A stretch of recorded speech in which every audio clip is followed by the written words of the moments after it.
Joining us now, Betsy McCaughey, our foremost authority on Obamacare. All right, Betsy.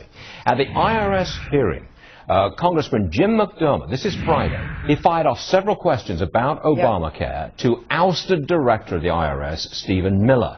I want your answers to them. Here are the three questions. Roll bite number one. The IRS can't access your medical files. Is that true, Mr. Miller? Correct, sir. Okay, the IRS can't access your medical files. Miller says, yes, that's true. And you say? Not enough guarantees of privacy protection in this law. Privacy advocates from the far left all the way to the far right agree that there are not enough barriers to prevent the IRS from accessing your medical records. They have your carrier, and they have your policy number. So they're not supposed to leap over to your private medical Leap over history, what? but they can. They can do that. They could do it very easily. I think it's a very legitimate concern. And let me point out that Miller's answer is weasel words, and he's deceived Congress before. He was told last May about the targeting of conservative groups, and yet in July he misled Congress about that. I hope I never cross you, Betsy. All right, soundbite and question number two. Roll, please. They cannot find out your private medical information. That's correct, sir. They cannot find out. More weasel words, insufficient protections in this law. And let me tell you, it's not just Miller who's using these weasel words, it's the president as well. He touted the resignation of Miller and the other top IRS commissioner. Wait a second. But he did not tell the American the IRS predator, Sarah Ingram, has now become Obamacare czar at the IRS. I got it. But he's saying, no, you cannot have access to my, I mean, is that a technical They've got thing? the carrier name and the policy number. Who says no to the IRS? I want to see real barriers. And you know what? They're not in here. Okay. All right. Well, don't drop that on us, please. All right. Soundbite and question number three. Roll, please. Their job in Obamacare is simply to collect paid financial information on which a determination is made as to whether somebody can get a subsidy for their premium. Is that correct? Were you covered and over what period is what we would be getting?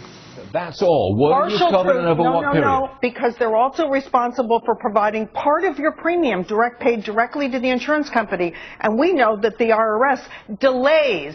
That's how they target their political enemies, just like they did with the 501c4 applications.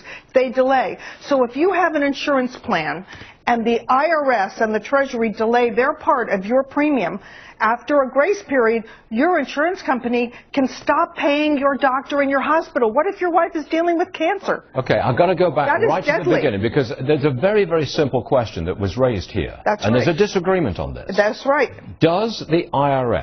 Can the IRS have access to my personal medical history? Yes. In my judgment, they can. And Kathleen Sebelius, as well as the lawmakers, have failed to provide the privacy protections despite many demands from privacy advocates. In fact, when they announced their latest rules in January, you know what they said? If you want privacy, pay cash. But what kind of... That's what they said. It's right there, January 30th. What kind of privacy protections could you put in? Well, you could, first of all, you could deny the IRS knowledge of your carrier and policy number.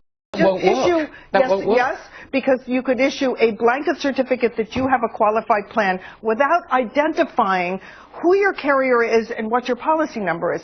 Hold back that information from the IRS. You know that the IRS is intimidating and dishonest. But I can't, we have a record of that. You're giving advice which I cannot take. Right. On my tax I know you can't take year, it, but the lawmakers could take it. But that's the problem. Year, they are going to be asking for that information about my carrier. And I would be very reluctant. And how much I paid to that insurance carrier, right? Right. All of that. What else do they want to know? On my form next year, what?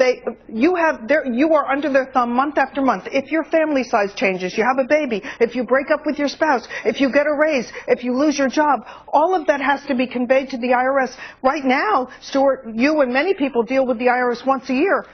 After this goes into effect, every month you have to think, do I have to tell the IRS about this because it's going to change my premium? There's a and my monthly coverage reporting requirement if the IRS pays, if the Treasury pays the wrong premium amount, you may be hit with a penalty at the end of the year because you weren't charged the right amount. Yeah. So yes, you have to keep the IRS informed about your life. That's outrageous. Yeah, I'm with you. Betsy McCaughey, thank you very much indeed. I don't know where to end this. That's extraordinary.